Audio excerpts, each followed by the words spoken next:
জোরে বলে আমার ভাই জানেরা, হে নবী পাকের উম্মত উম্মতিরা, হে নবী দেবানারা, ওই যুবক ছেলেটা আবার সে চিন্তা করল, আল্লাহ পাক না না না, আগামী কাল রজনীতে আমি আবার সাদকা করব, দান করব। হে যুবকেরা, হে নবী পাকের উম্মত উম্মতিরা, আগামী কাল রাতের বেলা ওই যুবকটা সাদকা নিয়ে বার হয়ে গেলেন, তার দানের ব্যাগটাকে নিয়ে বার হয়ে গেলেন। হে যুবকেরা, হে নবী পাকের উম্মত উম্মতিরা, মদিনায় ঘুরতে ঘুরতে ঘুরতে ঘুরতে দূরে একজন নারীকে তিনি দাঁড়াতে দেখলেন। এ যুবকেরা, ওই নারীর হাতে তার দানের ব্যাগটাকে নারীর হাতে তুলে দিয়ে, ওই মহিলার হাতে তুলে দিয়ে সোজা ছুটে ছুটে বাড়িতে চলে আসলেন। বাড়িতে এসে ইবাদত বান্দিগি করতে করতে রাতের বেলা যখন আল্লাহর বান্দা ঘুমিয়ে যায়, কে যেন তার কানের কাছে এসে বলে, হে আল্লাহর বান্দা, না না না, আজকে রজনীতে তুমি যাকে দান করেছো, যে মহিলাকে তুমি দান করেছো, তুমি কি জানো ওই মহিলাটাকে? বলছে না না না, আমি জানি না ওই মহিলাটাকে। বলছে শোনো শোনো, যে মহিলার হাতে তুমি দান করেছো, ওই মহিলাটা হচ্ছে ব্যভিচারিণী মহিলা, ওই মহিলাটা হচ্ছে জিনাকারিণী মহিলা, ওই মহিলাটা হচ্ছে নিজের যৌবনকে টাকার বিনিময়ে মানুষের কাছে বিক্রি করে। জোরে বলুন নাউজুবিল্লাহ। ভালো করে বোঝে। যুবক ছেলেটা ঘুম ভেঙে গেল, কিন্তু একবারও বললেন না যে আমি কেন তাকে দান করলাম, কেন আমি এই ব্যভিচারী নারীর হাতে দান করলাম। ভাই যাই, আমি ভুল করেছি, আমি ভুল করেছি। আমার ভুলটা সংশোধন করতে গিয়ে যদি আপনি ভুল করেন, তাহলে আপনি কিন্তু অনেক গুনার মধ্যে পড়ে যাবেন। বুঝতে পারছেন না? আল্লাহর রাসূল নিজে মার খেয়েছেন। এটাকে বলে মুসলমানরা জিহাদ করেছে, মুসলমানরা যুদ্ধ করেছে। তা জিহাদ আর যুদ্ধ, সেই রাসূল সাল্লাল্লাহু আলাইহি ওয়াসাল্লামের 27টা যুদ্ধ রাসূল নিজে করেছেন, কিন্তু আমার রাসূল যুদ্ধেই গিয়েছেন, আমার রাসূল যুদ্ধেই গিয়েছেন, কোন ভালো ব্যক্তিকে আল্লাহর রাসূল টাচ করেননি। শরিয়াত বিরোধী কাজকর্ম করেছে। বুঝতে পেরেছেন? শরিয়াতটাকে মানুষের কাছে পৌঁছে দেওয়ার জন্য বিশ্বনবী রাসূলুল্লাহ এই যুদ্ধ করেছেন, কোরআনটাকে পৌঁছে দেওয়ার জন্য। কারণ সে তো জাহান্নামী, রাসূল তো জানে জাহান্নামে যাবে, রাসূল জানে ওই ব্যক্তি জাহান্নামে যাবে, রাসূল জানে আবু জেহেল জাহান্নামে যাবে, আবু লাহাব জাহান্নামে যাবে। তারপরেও রাসূল কোশিশ করেছে, চেষ্টা করেছে। রাসূল সাল্লাল্লাহু আলাইহি ওয়াসাল্লাম বারবার তার বাড়িতে গিয়ে বুঝিয়েছে যে চলো তুমি জাহান্নামে যেও না, তুমি জান্নাতের রাস্তায় আসো। বুঝতে পারছেন? বাপ চেষ্টা করে সন্তানকে শিক্ষা দেওয়ার, বাপ চেষ্টা করে সন্তানের স্কুলে ব্যাগ কিনে দিয়েছে, ড্রেস কিনে দিয়েছে, জুতো কিনে দিয়েছে, সন্তান ব্যাগ নিয়ে যায়, স্কুল পর্যন্ত যায় না, মোড়ে মোড়ে গিয়ে বন্ধুদের সঙ্গে আড্ডা মেরে চলে আসে। কিন্তু বাপ তো চেষ্টা করেছে, এই কথা বলে, সে চেষ্টায় ব্যর্থ হয়েছে, কারণ তার ছেলে তাকে ব্যর্থ করেছে। তা বিশ্বনবী রাসূলুল্লাহর এই ডাকে যারা সাড়া দিয়েছে, যারা রাসূলুল্লাহর দ্বীনকে অ্যাকসেপ্ট করেছে, আল্লাহ পাক তাদের চোখে আঙুল দিয়ে দেখিয়ে দিয়েছে, যারা রাসূলকে মান্যতা দেয়নি, যে আমি আল্লাহ পারি যখন ইচ্ছা আমরা রাসূলুল্লাহর উম্মতদেরকে আমি জান্নাতের সার্টিফিকেট হাতে ধরিয়ে দিতে পারি। জোরে আল্লাহ দেখিয়েছেন 10 জন সাহাবাকে জান্নাতের সার্টিফিকেট আসমানের নিচে জমিনের উপরে দিয়েছেন। জোরে বলুন, জোরে বলুন না। তাদের দিলগুলো নরম, তারা দান খয়রাত করেছে, তারা রাসূলুল্লাহকে মহব্বত করেছে, তারা আল্লাহকে ভয় করেছে, তারা স্ত্রীর হক আদায় করেছে, সন্তানের হক আদায় করেছে। দুটো হক, আল্লাহর হক হুকুকুল্লাহ, হুকুকুল ইবাদ, বান্দার হক, তারা পঙ্খানুপঙ্খভাবে আমল করেছে, আদায় করেছে। জোরে বলুন তাসবিহ। আর সেই হতে গেলে এগুলোকে আমাদেরকে অ্যাকসেপ্ট করতে হবে। ভালো করে বুঝেন, রমজান মাসটাকে কাজে লাগান, বিশ্বাস করুন। আজকে দেখুন রাসূলুল্লাহ জামানা থেকে 4 খলিফা পর্যন্ত, এই বুঝতে পাচ্ছেন, রাসূলুল্লাহ জামানা থেকে 4 খলিফা পর্যন্ত, 4 ইমাম পর্যন্ত আমরা তারাবি নামাজ শুনে এসেছি, বা হাদিসে সবথেকে বেশি তারাবি নামাজ 20 রাকাতের কথা বলা আছে। যদি বলুন না সুবহানাল্লাহ। আমরা ইসলামটাকে ছোট করে দিচ্ছি, ইসলামটাকে ছোট করে দিচ্ছি। বুঝতে পারছেন না? অনেকে দেখবেন জুম্মার নামাজ পড়ে আর বাড়ি চলে যায়, আখেরি জোর টোর সব বাদ। ভাইজান আপনি জানেন না রমজান মাসটা 11 মাস পরে এসেছে। এই মাসে 11 মাস যা গুনাহ করেছি, যা পাপ করেছি, যা জেনা করেছি, চোখের জেনা, অন্তরের জেনা, হাতের জেনা, এ যুবকেরা জবানে যা কিছু বলেছি, এইগুলোকে পাপ মোচন করার জন্য আল্লাহ পাক এই মাহে রমজান শরীফকে পাঠিয়েছেন। 10 দিন আল্লাহর রহমত ভক্ষণ করবে তার বান্দা বান্দীরা। 10 দিন তারা জিন্দেগি জীবনে যা গুনাহ করেছে রাতের অন্ধকারে দিনের আলোতে, সগীরা কবিরা যা গুনাহ করেছে, এই গুনার জন্য তারা মাগফিরাতের এই 10টা দিন তারা পানা চাইবে। নামাজের পাটিতে আমি আল্লাহর কাছে ডুকরে ডুকরে কাঁদবে, কারণ আমি আল্লাহ আমার বান্দাকে বলেছি, বান্দা ফাযকুরুনি আযকুরকুম, বান্দা তোমরা আমাকে স্মরণ করো, আমি আল্লাহ তোমাদেরকে স্মরণ করব। তাফসীরকারকরা এর মানেটাকে গোদা বাংলায় বুঝিয়েছেন যে রাধানগরের যুবকেরা, নারীরা, পুরুষেরা, যুবকেরা, ভাইরা, তোরা যদি আল্লাহ বলছেন, তোরা যদি আমার কথা শুনিস, আমার কথা মান্যতা দিস, তোমরা যদি আমার কথা শোনো, আমি আল্লাহ তোমাদের কথা শুনবো। জোরে বলবো, তোমরা যদি আমার কথা শোনো, আমি আল্লাহ তোমাদের কথা শুনবো। ওই যুবক আল্লাহর কথা শুনেছে, কারণ আল্লাহ কোরআনে বলছেন, ও আম্মা সাইলা ফালা তানহার, তোমরা বেশি করে দান করো। এই বুঝতে পেরেছেন? ওই যুবকটা আল্লাহর কথা শুনছেন, মানে আল্লাহ তার কথা শুনবে কিনা তাকে।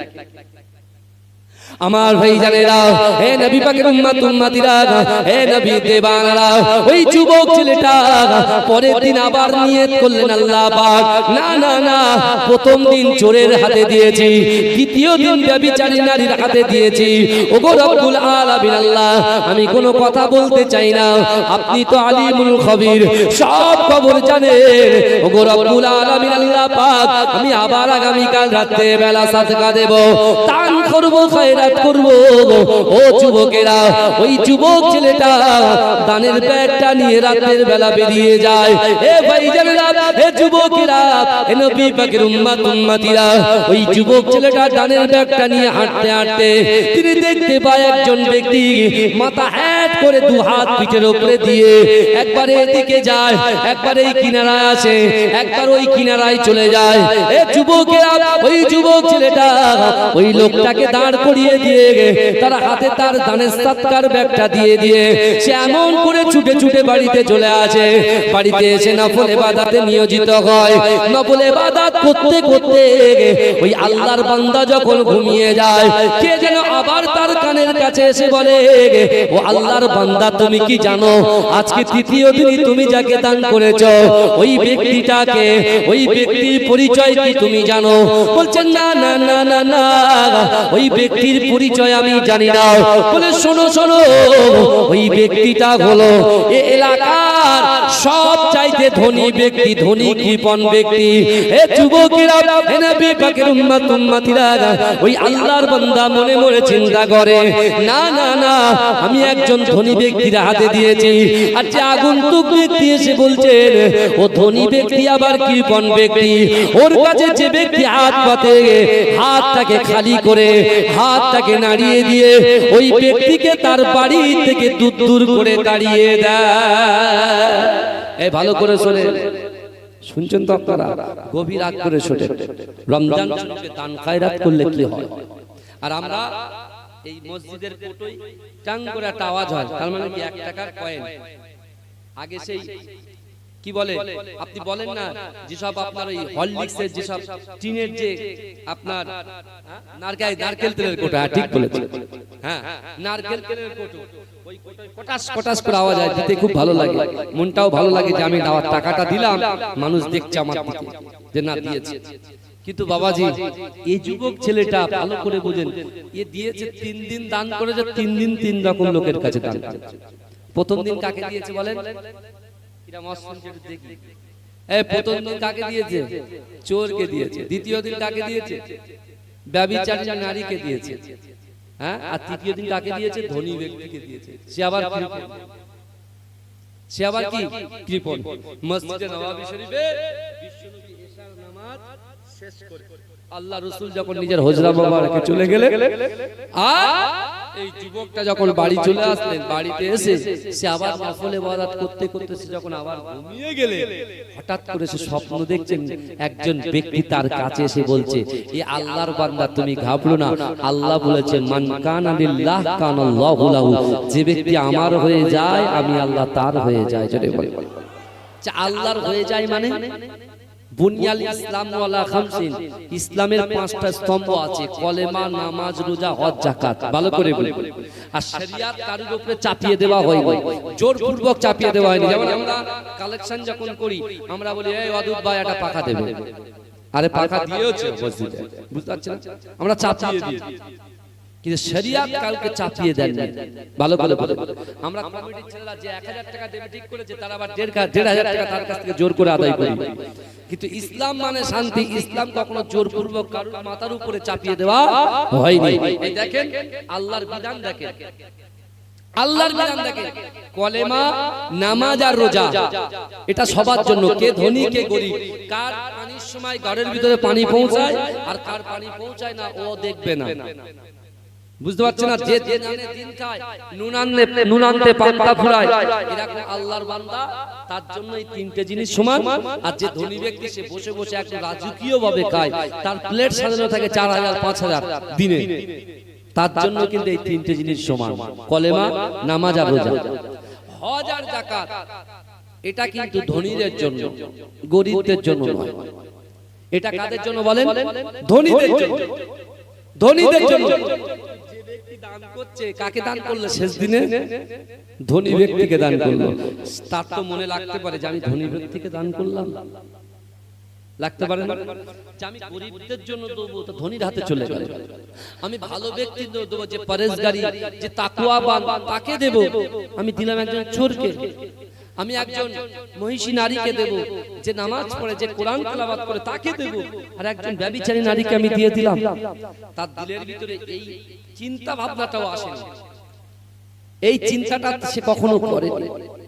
কিন্তু আমার ভাই জানেরা, হে নবী পাকের উম্মত উম্মতিরা, হে নবী দেবানারা, ওই যুবকের সামনে আগন্তুক এক ব্যক্তি এসে বললেন, ও বাবা যুবক, তুমি যে নিয়ত করে দান করেছো বাবা, না না না, সর্বপ্রথমে প্রথম দিনে যে চোরকে তুমি দান করেছো বাবা, ওই চোর যে তোমার টাকাটা, তোমার অর্থটা, তোমার দান সাদকাটা তোমার হাত থেকে সে নিজের হাতে নিয়েছে, তার হাতে নেওয়ার জন্য ওই চোর আর জিন্দেগিতে হয়তো চুরি করবে না।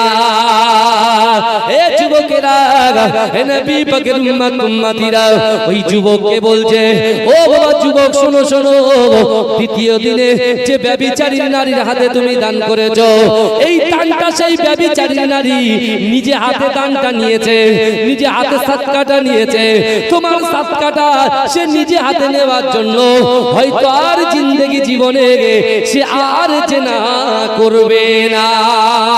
ও যুবক ছেলে শোনো শোনো, তৃতীয় দিনে তুমি যে ধনী ব্যক্তিকে দান করেছো, ও আল্লাহর বান্দা শোনো শোনো, তৃতীয় দিনে যে ধনী ব্যক্তিকে দান করেছো, কৃপণ ব্যক্তিকে দান করেছো, তোমার দানটা সে নেবার জন্য জিন্দেগি জীবনে সে তার বাড়ি থেকে কোনো অসহায় মানুষকে আর কোনোদিন তাড়িয়ে দেবে না। জোরে বলুন, এই চিৎকার দিয়ে বলা যাবে না, নারে তাকবীর, নারে তাকবীর, মাসলাকে মুজাদ্দিদ জামা। আমার ভাইরা ভালো করে বোঝে, তাহলে ওই যুবক ছেলেটা যে আশা নিয়ে দান করেছিল, যে আশা নিয়ে সাদকা করেছিল, যে আশা নিয়ে সে তার মনটাকে আল্লাহর দরবারে তার নিয়তকে রেখে সে যখন দান করেছে, আল্লাহ তার নিয়তকে পূরণ করেননি, করেননি? কথা বলেন, করেছেন না করেননি? আল্লাহ তার নিয়তকে কবুল করেছেন। সে যদি এই চিন্তা ভাবনা ছিল যে কেন দিলাম কেন দিলাম, তাহলে বেকার হয়ে যাবে। তাই এই পবিত্র রমজান শরীফে রাসূলুল্লাহ সেই বিখ্যাত হাদিস, যেটা বুখারী শরীফ, মুসলিম শরীফের মধ্যে এসেছে বাবাজি, বারবার করে এই হাদিসগুলোকে মানুষের সামনে বলা হয়। মানুষ প্রথম দিন নেয়, প্রথম নিয়ে বাড়িতে গিয়ে ভুলে যায়। আল্লাহ রাসূল বলছেন, আলা ইন্না ফিল জাসাদি মুদগাতান ইযা সালুগা সালুগাল জাসাদু কুল্লুহু ওয়া ইযা ফাসাদাত ফাসাদাল জাসাদু কুল্লুহু আলা ওয়াহিয়াল কলব, মানুষের শরীরের ভিতরে এমন একটা গোশতের টুকরা আছে, ওই গোশতের টুকরাটা যদি অপবিত্র হয়ে যায় মানুষের পুরো শরীরটাই অপবিত্র হয়ে যায়। আর ওই গোশতের টুকরাটা যদি পবিত্র হয়ে যায় মানুষের পুরো শরীরটাই পবিত্র হয়ে যায়। জোরে বলুন, এই জোরে বলবেন না? 11 মাস গুনাহ করেছি বাপ, আমি মাসের হিসাব করছি, বছরের হিসাব করছি। বুঝতে পারছেন না? কেন বছরের হিসাব করলে এখন আমার 32 বছর বয়স, এখানে 60-70 বছরের বাবাজিরা বসে আছে, পাগল হয়ে যাবে। আমার এটাকে আমার 90 বছর, মানে বুঝতে পারছেন? আপনি কি মনে করছেন মাঝেরাটি পীর সাহেব আমার দাদা ভাই 104 বছর হায়াতে ছিলেন।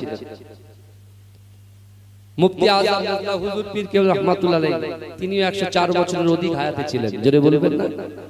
তা আমরা কি মনে করছি তাদের মতো হায়াত পাবো?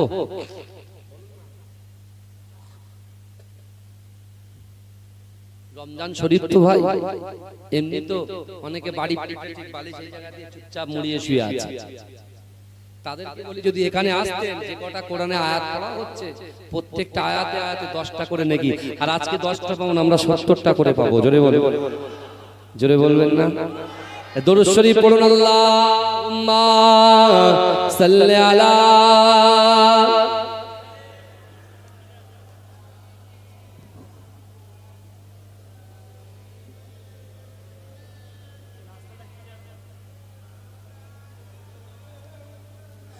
আমার মরণ যদি হয় সোনার মদিনায়, আমার দাফন যদি হয় সোনার মদিনায়, ওই মদিনার ধুলা বালি লাগবে আমার গায়। আমার মরণ যদি হয় সোনার মদিনায়, কত হাজি কেঁদে কেঁদে বলে দয়াময়, মওত আমার হয় যেন নবী যে তারায়। কত হাজি কেঁদে কেঁদে বলে দয়াময়, মওত আমার হয় যেন নবী যে তারায়। তার সুপারিশ পেলে পরে, তার সুপারিশ পেলে পরে জান্নাত নসিব হয়। আমার মরণ যদি হয় সোনার মদিনায়, আমার দাফন যদি হয় সোনার মদিনায়। রওজা নবীর দেখলে পরে প্রাণটা ভরে যায়, নয়ন যুগল অশ্রুজরে পলক ভিজে যায়। রওজা নবীর দেখলে পরে প্রাণটা ভরে যায়, নয়ন যুগল অশ্রুজরে পলক ভিজে যায়। মনে আমার আশা জাগে, মনে আমার আশা জাগে, দিদার যেন হয়।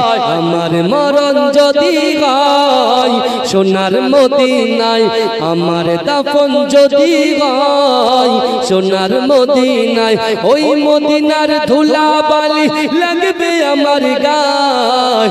আমার মরণ যদি হয় সোনার মদিনায়। রওজা নবীর দেখলে পরে প্রাণটা ভরে যায়, নয়ন যুগল অশ্রুজরে পলক ভিজে যায়। মনে আমার আশা জাগে, মনে আমার আশা জাগে, দিদার যেন হয়। আমার মরণ যদি হয় সোনার মদিনায়, আমার দাফন যদি হয় সোনার মদিনায়। সোনার মদিনায় গিয়ে চুম্ব নবীর পায়, সালাম আমি দেব গিয়ে নবীজির রওজায়। সোনার মদিনায় গিয়ে চুম্ব নবীর পায়, সালাম আমি দেব গিয়ে নবীজির রওজায়। নিরালায় কাঁদব ওই দিন, নিরালায় কাঁদব ওই দিন খোদার কাবায়। আমার মরণ যদি হয় সোনার মদিনায়, আমার দাফন যদি হয় সোনার মদিনায়। আল্লাহুম্মা সাল্লি আলা।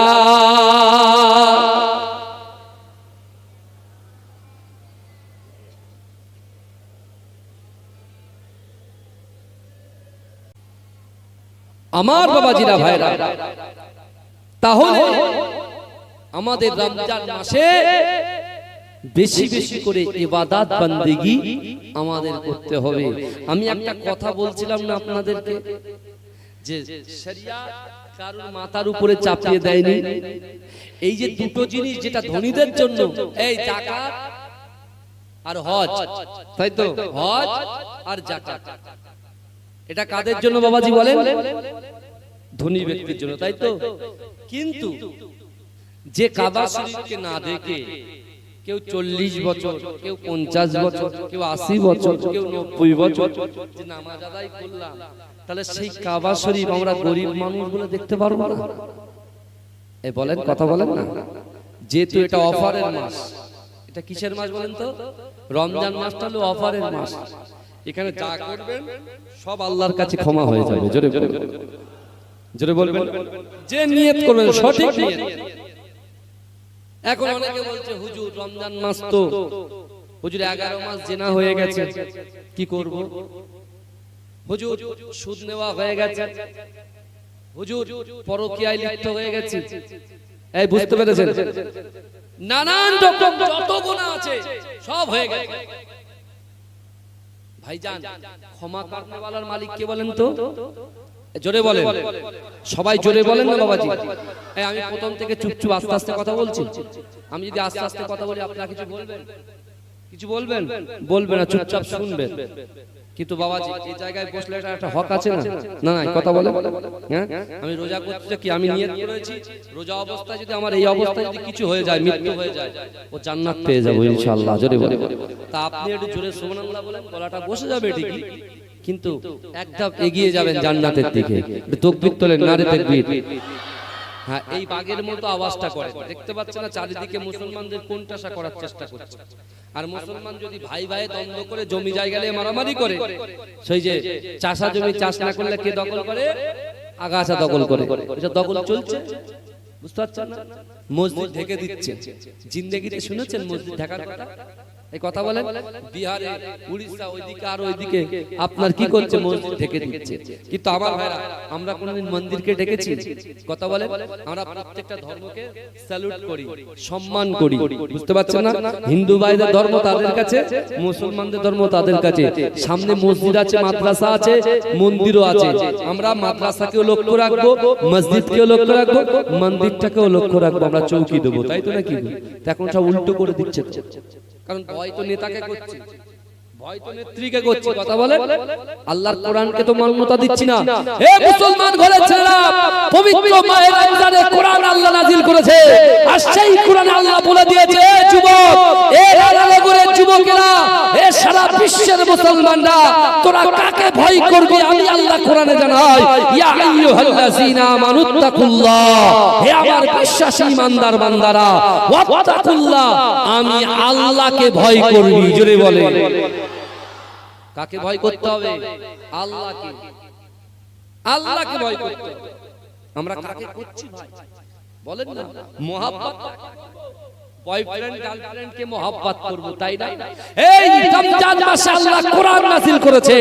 সেই কোরআনে আল্লাহ পাক রব্বুল আলামিন বলছেন, কুল ইন কুনতুম তুহিব্বুনাল্লাহ ফাত্তাবিউনি ইউহিব্বুকুমুল্লাহ।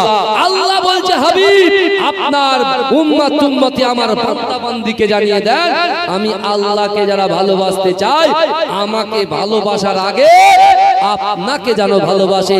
আপনি তাকে বিশ্ব নবী মুস্তাফা। জোরে বলে, জোরে বলবেন।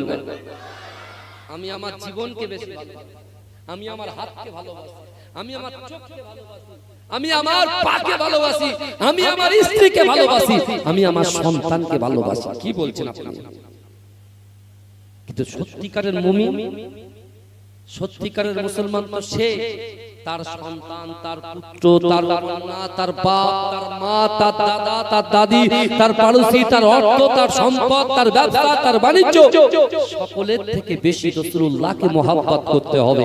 তাহলে আমি আপনি ঈমানদার। এই দেখেন, ভয় করতে হবে আল্লাহকে আর মহব্বত করতে হবে রাসূলুল্লাহকে। জোরে বলে। আর এই রমজান মাসের 2 মাস পিছিয়ে 1 মাস পিছিয়ে যায়। রমজানের আগের মাস শাবান মাস, আর শাবান মাসের আগের মাসটা কি মাস? রজব মাস। যে রজব মাসে সরাসরি যেমন একটা ধনুককে যখন একজন ছুড়বে, এই ধনুকের ছোড়ার যে জায়গা, যে বরাবর জায়গা, তার থেকে অতি ক্লোজ আমার আল্লাহ আর আমার দয়ার নবী মুস্তাফা সামনে সামনে কথা বলেছিলেন। জোরে বলে, জোরে বলবো না? জান্নাত জাহান্নামকে আমার রাসূলুল্লাহকে দেখানো হয়েছিল। হাউজে কাউসারের পানি কোথায় থাকবে, মিজান পাল্লাটা কোথায় থাকবে, এই যুবক ভালো করে শুনেন।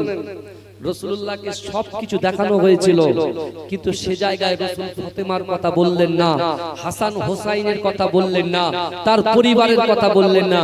রাসূল আমার আল্লাহর দরবারে উম্মতের কথা বললেন, যে আমার উম্মতের কি হবে। জোরে বলেন, জোরে বলবেন না? সেই রাসূল তো রমজানের প্রচার করেছে, রোজা রাখো, রোজা রাখো, রোজা রাখো, রোজা রাখো, রোজা রাখো। আজকে সেই রাসূলের উম্মত হয়ে 11 মাস ঠেসে খেয়েছি, হ্যাঁ? আর যেই 1 মাস সাথে সাথে ডাক্তার বাড়ি যাচ্ছে, হ্যাঁ? রাতের বেলা বিবির সঙ্গে মাশওয়ারা করেছে যে আমি রোজা রাখবো না। বিবি বলছে না, বাচ্চাটা রোজা রাখবে, মেয়েটা রোজা রাখবে, আমি রোজা রাখবো, আর তুমি খাবে, ও রান্না হবে না। ও বলছে তারা, তুই জানিস আমি কি চিজ? ও সকালবেলা উঠে ডাক্তারের কাছে গিয়ে প্রেসক্রিপশন লিখে দিন, একটা প্রেসক্রিপশন লিখেন। কেন? বলছে আমার মাজায় কনকন করছে, বুকে কিনকিন করছে, পেটের মাজায় কিনকিন করছে। তার মানে কি? আপনি লিখে দেন 1 মাস বেড রেস্ট, অর্থাৎ রোজা আপনার করতে হবে না। আর ওই প্রেসক্রিপশন এসে বিবিকে দেখাবে, মনে করছে আমি ফার্স্ট ডিভিশনে পাস করে এসেছি, ও পরীক্ষার রেজাল্ট নিয়ে এসেছে। এই বুঝতে পারছেন? আল্লাহ বলছে, হেরে বান্দা, তুই ভোগালির ওই মোড়ে চপ মুড়ি ফুড়ুলি তো শুধু ঠেস দিস, তোর তখন কিনকিন করতো না? এই বুঝতে পারছেন না? চপ মুড়ি বেগুনি পেঁয়াজু ঠেসে ঠেসে খেয়ে, হ্যাঁ, গরুর গোশত রান্না করে ছেলে কি খাবে, একাই মেরে দিল, তখন পেটে কিনকিন করলো না। আর যেই রমজান শরীফ আসলো, রহমতের মাস দিলাম, মাগফিরাতের মাস দিলাম, নাজাতের মাস দিলাম, তোর শয়তান থেকে গেল। আল্লাহ বলছে বান্দা, ওই জন্য আল্লাহ কোরআনে আয়াত নাযিল করে দিয়ে বলছেন, ইন্নাল্লাহা লা ইউগাইয়িরু মা বিকওমিন হাত্তা ইউগাইয়িরু মা বিআনফুসিহিম। আল্লাহ বলছে, ও বান্দা, যে জাত, যে কওম নিজে পরিবর্তন হবার চেষ্টা করে না, আমি আল্লাহ ওই জাতি, ওই কওমকে কখনোর জন্য পরিবর্তন ঘটাই। এই শুনছেন? আপনি যদি পরিবর্তন না হন, আপনি 11 মাস খেয়েছেন, একটা মাস রোজা অবস্থায় মৃত্যুবরণ করবেন না। আপনার কি জান্নাতি মৃত্যু হওয়া বরণ করার শখ নাই আমাদের? কথা বলেন। এই শহীদি মৃত্যুবরণ হওয়ার শখ নাই আমাদের? কথা বলেন না? যদি শখ থাকে, যতই কষ্ট হয়, আপনি চেষ্টা রাখুন না, দেখবেন আপনি রোজদার হয়ে যাবেন। আমার ভাইরা, আমি যে কথা বলছিলাম, তাহলে যারা বড় লোক ধনী ব্যক্তি, তারা এখন উমরায় গিয়ে চলে গেছে, উমরায় আছে। এই বুঝতে পেরেছেন? 2 লক্ষ টাকা খরচা, কিন্তু রমজান মাসেও উমরায় গেলে 2 লক্ষ টাকা খরচা। এখন অসহায়, দুর্গত, এতিম, বেওয়া প্রচুর গ্রামের লোক আছে, তাদের দান করতো, এই উমরায় গিয়েছে যতটা সওয়াব হতো, তার থেকে ডবল সওয়াব এখানে পেয়ে যেত। জোরে বলে, তো আমরা বুঝি না। এখন এই ওয়াজ করলে বলে, আমার বাড়ি হুজুর পার্সোনাল দাওয়াত ছিল, চলবে না হুজুর, চলবে না। তো আল্লাহ কোরআনে বলছেন, বান্দা, বিসমিল্লাহির রহমানির রহিম, আহাসিবান নাস ওয়া ইতরাকু আইয়াকুলু আমান্না ওহুম লা ইফতানুন। আল্লাহ বলছে, ও বান্দা, তোমরা যারা ঈমান এনেছো, তোমরা কি মনে করো আমি আল্লাহ তোমাদেরকে কি ছেড়ে দেব? ওহুম লা ইফতানুন, আমি আল্লাহ কি তোমাদের পরীক্ষা করব না? এই বুঝতে পারছেন না? অনেক গরীব, তার মনে ইচ্ছা আছে রাসূলুল্লাহ সামনে গিয়ে সালাম দেবে, এই ইচ্ছা আছে না? কথা বলে, এই কার কার ইচ্ছা আছে? হাত তোলেন দিনি। মাশাআল্লাহ, দেখেন, তাকবীর দেন, নারে তাকবীর, নারে তাকবীর। হাত নামান। আল্লাহ এই সকল মানুষকে হজে যাওয়ার তৌফিক দিন, বলুন আমিন। এতগুলো মানুষ, এর ভিতরে কিছু মানুষ আছে যাওয়ার ক্ষমতা রাখে, আবার কিছু মানুষ আছে যাওয়ার ক্ষমতা রাখে না, কিন্তু আমি তাদেরকে আমল দিয়ে যাচ্ছি। এই যারা ক্ষমতা রাখেন না, তাদেরকে আমি আমল দিয়ে যাচ্ছি, আর দলিলও দিয়ে যাচ্ছি, যার নাম আব্দুল্লাহ ইবনে জাকাবিয়া। আব্দুল্লাহ ইবনে জাকাবিয়া রাহমাতুল্লাহ আলাইহি রাসূলুল্লাহর আশিক ছিলেন। এই শুনছেন? রাসূলুল্লাহর আশিক ছিলেন। আল্লাহকে ভয় করতে, রাসূলকে মহব্বত করতে, আর নিজের অন্তরের কথা, মনের কথা, কষ্টের কথা, বেদনার কথা, ইচ্ছার কথা